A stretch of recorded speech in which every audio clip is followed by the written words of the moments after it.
ಪರವಾಗಿಲ್ಲ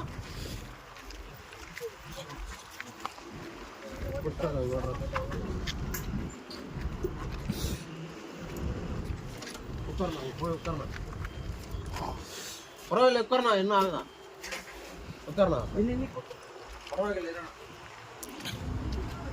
ಅಣ್ಣ ಹಿಂಗ. ಎಲ್ಲರಿಗೂ ನಮಸ್ಕಾರ.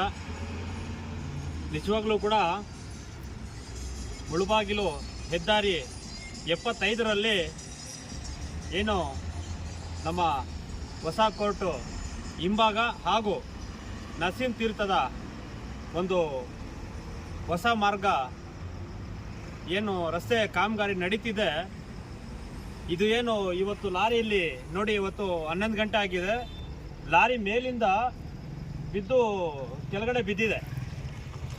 ಲೋಡ್ ಗಾಡಿ ಇಲ್ಲ, ಖಾಲಿ ಗಾಡಿ ಬಿದ್ದಿದೆ ಮೇಲಿಂದ. ಬಟ್ ಆ ಒಂದು ಡ್ರೈವರ್ ಒಬ್ಬರೇ ಇದ್ದರು.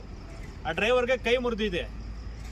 ಈ ಒಂದು ಸಂದರ್ಭದಲ್ಲಿ ನಾನು ಹೆದ್ದಾರಿಯ ಗುತ್ತಿಗೆದಾರರಾಗಿರುವಂತಹ ಮೊನ್ನೆ ಕೂಡ ಎಚ್ಚರಿಕೆ ಕೊಟ್ಟಿದ್ದೀನಿ, ಆದಷ್ಟು ಕಾಮಗಾರಿನ ಬೇಗ ಮುಗಿಸಿ ಅಂತ. 2-3 ವರ್ಷಗಳಿಂದ ಈ ಕೆಲಸ ಎಷ್ಟು ನಿಧಾನಕ್ಕೆ ಮಾಡ್ತಾ ಇದ್ದಾರೆ ಅಂದರೆ ಅಷ್ಟೊಂದು ನಿಧಾನಕ್ಕೆ ಮಾಡ್ತಿದ್ದಾರೆ.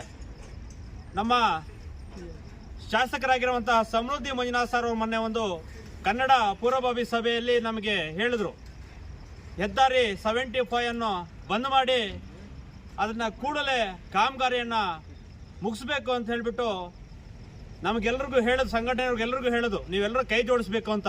ಆದರೆ ನಮ್ಮ ಶಾಸಕರು ಒಂದು ಕಿವಿಯಲ್ಲಿ ಹೇಳಿ ಒಂದು ಕಿವಿಯಲ್ಲಿ ಬಿಟ್ಟಿದ್ದಾರೆ. ಯಾಕೆ ಅಂದರೆ ಹೇಳ್ತೀನಿ ಅಂದರೆ, ದಯವಿಟ್ಟು ಸರ್ ಒಳ್ಳೆ ಒಳ್ಳೆ ಕೆಲಸಗಳು ತಾವು ಮಾಡ್ತಾ ಇದ್ದೀರಣ್ಣ, ಇಲ್ಲ ಅಂದಿಲ್ಲ.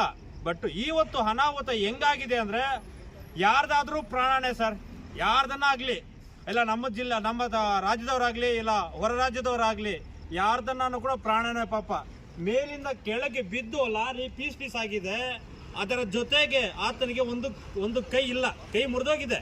ಅದನ್ನು ಫೋಟೋ ಸಮೇತ ನಮ್ಮ ಹುಡುಗರು, ನಾನು ಮನೆ ಹತ್ರ ಇದ್ದೆ, ಆಚೆ ಇದ್ದೆ, ಮನೆಗೆ ಹೋಗೋಣ ಅಂದ್ಬಿಟ್ಟು ಮನೆಗೆ ಹೋಗ್ತಿರುವಾಗ ನನಗೆ ಫೋನ್ ಮಾಡಿದ್ರಣ್ಣ, ಈ ಥರ ಲಾರಿ ಬಿದ್ದೋಗಿದೆ, ಇಲ್ಲೊಂದು ಕಾಮಗಾರಿ ನಡೀತಾ ಇದೆಯಲ್ಲ 75ರಲ್ಲಿ ನರಸಿಂಹ ತೀರ್ಥ ಹತ್ರ ಲಾರಿ ಬಿದ್ದೋಗಿದೆ ಅಂತ. ನಾನು ಓಡ್ ಬಡೋಷ್ಟಿಗೆ ನಮ್ಮ ಹುಡುಗರು ಎಲ್ಲರೂ ಸೇರಿ ಅದನ್ನು, ವಿಜಯಣ್ಣ ನಮ್ಮ ಅಫ್ಸರ್ ಎಲ್ಲರೂ ಕೂಡ ಸೇರಿ ಆ ಆಂಬುಲೆನ್ಸ್ನ ಕರೆಸಿ, ಮತ್ತು ಅದ್ರ ಜೊತೆಗೆ ನಮ್ಮ ಪೊಲೀಸ್ ಇಲಾಖೆಯವರು ಅವ್ರಿಗೆ ಮಾಹಿತಿ ಕೊಟ್ಟಿದ್ರೆ ನಾವು ಓಡಿ ಬಂದ್ರು. ಅವರೆಲ್ಲ ಅವರು ಮತ್ತು ನಮ್ಮ ನಗರ ಠಾಣೆಯ ಎಲ್ಲ ನಮ್ಮ ಶಿವರಾಜನ ಅವರೆಲ್ಲ ಕೂಡ ಬಂದು ಆಂಬುಲೆನ್ಸಲ್ಲಿ ಹಾಕಿ ಅವನ್ನ ಕಳಿಸ್ಕೊಟ್ಟಿದ್ದಾರೆ. ನಿಜವಾಗ್ಲೂ ಕೂಡ ಹೇಳ್ತಾ ಇದ್ದೀವಿ, ಒಳ್ಳೆ ಮಾತಿಂದ ಹೇಳ್ತಾ ಇದ್ದೀವಿ, ಎಚ್ಚೆತ್ತುಕೊಳ್ಳಿ. ಶಾಸಕರಾಗಿರಬಹುದು, ನಮ್ಮ ಜಿಲ್ಲೆಯ ಸಂಸದರಾಗಿರುವಂಥ ಮಲ್ಲೇಶ್ ಬಾಬು ಸರ್ ಅವರು ಆಗಿರಬಹುದು, ನಮ್ಮ ಕೆಲಸವನ್ನ ಮಾಡಿಕೊಡಿ ದಯವಿಟ್ಟು. ಇಂಥ ಅನಾಹುತಗಳು ತುಂಬಾ ನಡೀತಾ ಇದೆ. ಇದರ ಬಿಟ್ಟು ಸ್ವಲ್ಪ ಮುಂದೆ ಹೋದ ಒಡ್ಡಳ್ಳಿಯಲ್ಲಿ ಎಷ್ಟು ನಿಧಾನವಾಗಿ ಕೆಲಸ ನಡೀತಾ ಇದೆ ಅಂದ್ರೆ, ಆ ಕಡೆ ಅದೂ ಆಗಿಲ್ಲ, ಈ ಕಡೆ ಇದೂ ಆಗಿಲ್ಲ. ಆ ಕಡೆ ಮುಂದೆ ಆ ವಿರೂಪಾಕ್ಷಿ ರಸ್ತೆ, ಕೆಜಾಪ್ ರಸ್ತೆ ಎಲ್ಲವೂ ಕೂಡ ನಿಧಾನವಾಗಿ ಕೆಲಸಗಳು ನಡೀತಾ ಇದೆ. ಆಮೇಲೆ ರೀತಿಯಲ್ಲಿ ಏನು ಕೆಲಸಗಳು ನಡೀತಾ ಇದೆ, ನಾನು ಎಚ್ಚೆತ್ತುಕೊಳ್ಳಿ ದಯವಿಟ್ಟು ಮನವಿ ಮಾಡ್ತಾ ಇದ್ದೀನಿ. ಮುಂದಿನ ದಿನಗಳಲ್ಲಿ ನಮ್ಮ ಶಾಸಕರು ನಮಗೆ ಸಾಥ್ ಕೊಡಬೇಕು. ಈ ಹೆದ್ದಾರಿಯನ್ನ ಬಂದ್ ಮಾಡಿ ಏನು ಕೇಂದ್ರ ಸರ್ಕಾರಕ್ಕೆ ಮುಟ್ಟುವಂತ ಅವರು ಪ್ರಾಣವನ್ನ ಉಳಿಸಿದ್ದಾರೆ. ಅಕಸ್ಮಾತ್ ನಮ್ಮ ಹುಡುಗರು ಯಾರು ನೋಡಿಲ್ಲ ಅಂದ್ರೆ, ಕತ್ತಲಾಗಿದೆ, ಕೆಳಗೆ ಬಿದ್ದಿದೆ, ಬಟ್ ಯಾರು ನೋಡಿಲ್ಲ ಅಂದ್ರೆ ಆತನ ಪ್ರಾಣನೇ ಹೊಟ್ಟೋಗ್ಬಿಡ್ತಿತ್ತು ಇವತ್ತು. ಆದ್ರಿಂದ ಎಚ್ಚೆತ್ಕೋಬೇಕು. ನಮ್ಮ ಶಾಸಕರು ನಮ್ಮ ಸಹಕಾರ ಕೊಡಬೇಕು.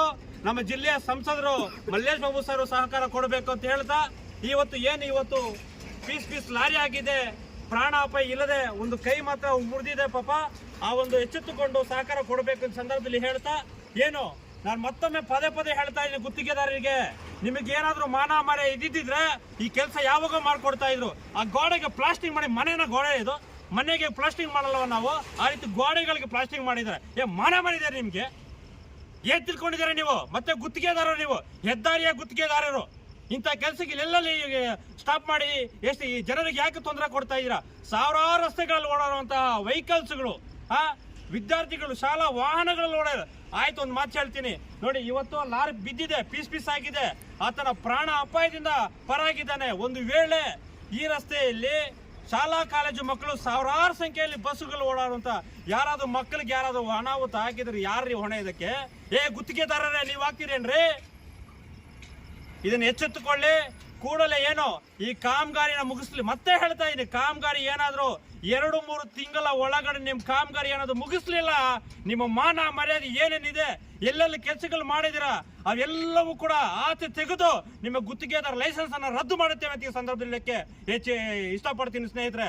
ಯಾಕೆ ಅಂದ್ರೆ ಯಾರ್ದಾದ್ರೂ ಪ್ರಾಣ, ಅವಾಗ ಹೇಳಿದೆ ನಾನು, ಯಾರ್ದಾದ್ರೂ ಪ್ರಾಣನೇ ಈ ಒಂದು ಅನಾಹುತ ಆಗಿರೋದಕ್ಕೆ ನಿಜವಾಗ್ಲೂ ಕೂಡ ಮುಳುಬಾಗಿಲು ತಾಲೂಕಿನಲ್ಲಿ ಹೆದ್ದಾರಿಯಲ್ಲಿ ಈ ತರ ಅನಾಹುತ ಆಗಿದೆ ಅಂದ್ರೆ ಯಾರಿಗೆ ಮಾನ ಮರ್ಯಾದೆ ಹೋಗೋದು? ನಮ್ಮ ಮುಳುಬಾಗಿಲು ತಾಲೂಕಿನ ಶಾಸಕರ ಮಾನ ಮರ್ಯಾದೆ ಹೋಗುತ್ತೆ, ನಮ್ಮ ಜಿಲ್ಲೆಯ ಸಂಸದರ ಮಾನ ಮರ್ಯಾದೆ ಹೋಗುತ್ತೆ. ಇದನ್ನ ಏನು ಮಾಡ್ತಿರೋ ಬಿಡ್ತಿರೋ ನಮಗ್ ಗೊತ್ತಿಲ್ಲ. ಮುಂದಿನ ದಿನಗಳಲ್ಲೇ ಉಗ್ರವಾದ ಹೋರಾಟ ನಾವು ಮಾಡ್ತೀವಿ, ಎಚ್ಚೆತ್ಕೊಂಡ್ಬಿಡಿ. ಇಷ್ಟೊಂದು ಮಾತು ಹೇಳಿ ನನ್ನ 2 ಮಾತನ್ನ ಮುಗಿಸ್ತಾ ಇದ್ದೀನಿ. ಏನು ಈ ಅನಾಹುತ ಆಗಿದೆ ಅದಕ್ಕೆ ಸರ್ಕಾರನೇ ಹೊಣೆ ಅಂತ ಹೇಳ್ತಾ, ಆ ಗುತ್ತಿಗೆದಾರರೇ ಹೊಣೆ, ಬೇರೆ ಇನ್ಯಾರೂ ಅಲ್ಲ, ಗುತ್ತಿಗೆದಾರರೇ ಹೊಣೆ ಅಂತ ಹೇಳ್ತಾ ಈ ಸಂದರ್ಭದಲ್ಲಿ ನನ್ನ 2 ಮಾತನ್ನ ಮಾತಾಡ್ಲಿಕ್ಕೆ ಅವಕಾಶ ಮಾಡಿಕೊಟ್ಟ ನಮ್ಮ ವಿಜಯಣ್ಣ ಅಫ್ಸರು, ಕಾರ್ತಿಕ್ ಅಣ್ಣ, ಅನಿಲ್ ಅಣ್ಣ, ಎಲ್ಲರಿಗೂ ಧನ್ಯವಾದ ಹೇಳಿ ನನ್ನ 2 ಮಾತನ್ನ ಮುಗಿಸ್ತಾ ಇದ್ದೀನಿ ಸ್ನೇಹಿತರೆ.